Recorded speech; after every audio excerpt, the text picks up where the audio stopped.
এখানে default user নামে একটা অবজেক্ট আছে এবং এই অবজেক্টের টাইপ হচ্ছে এই ইউজার ইন্টারফেসটা।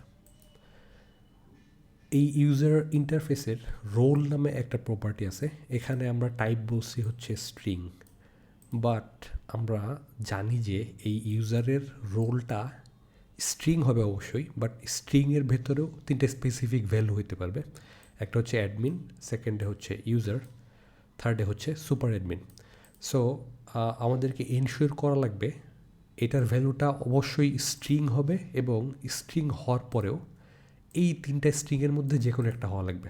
একটা হচ্ছে অ্যাডমিন, আরেকটা হচ্ছে ইউজার, আরেকটা হচ্ছে সুপার অ্যাডমিন। সো একটা টাইপস্ক্রিপ্টের প্রপার্টিতে স্ট্রিংয়ের ভেতরেও যদি আমি স্পেসিফিক কোনো স্ট্রিং পাইতে চাই তাহলে সেটা এনফোর্স করার ওয়ে হচ্ছে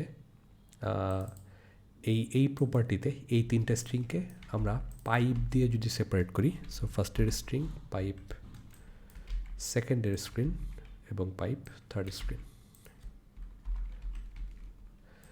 সো আমরা এখন টাইপস্ক্রিপ্টকে বলতেছি যে ইউজার ইন্টারফেসের রোল প্রপার্টিটা স্ট্রিং হবে, ঠিক আছে, বাট স্ট্রিংয়ের মধ্যে এই তিনটে স্ট্রিংয়ের মধ্যে যে কোনো একটা হওয়া লাগবে। এর বাইরে যদি অন্য কোনো স্ট্রিং আমরা পাস করি তাহলে সে সেটাকে ইরর হিসেবে দেখাবে আমাদেরকে। সো এখন যদি আমি এটাকে ফিক্স করতে চাই তাহলে আমাকে এই তিনটা ভ্যালুর যে কোনো একটা পাস করতে হবে।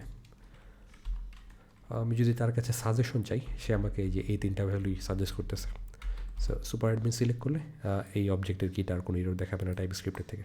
এখানে আরেকটা ইম্পর্টেন্ট জিনিস হচ্ছে, আমরা যখন কোনো একটা প্রপার্টির টাইপ এরকম স্পেসিফিক কিছু বলতেছি তখন এটাকে লিটারেল টাইপ বলে।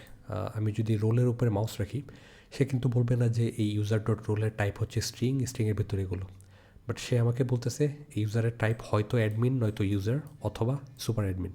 এটা আর কি অর বোঝায় টাইপস্ক্রিপ্টে। ভ্যানিলা জাভাস্ক্রিপ্টে অর আমরা দুইটা পাইপ দিই, বাট টাইপস্ক্রিপ্টে একটা পাইপ। সো এটা শুরুতে অনেকেরই একটু ঝামেলা লাগতে পারে। সো এটাকে লিটারেল টাইপ বলে, মানে এই রোলের টাইপই হচ্ছে হয়তো অ্যাডমিন নয়তো ইউজার নয়তো সুপার অ্যাডমিন।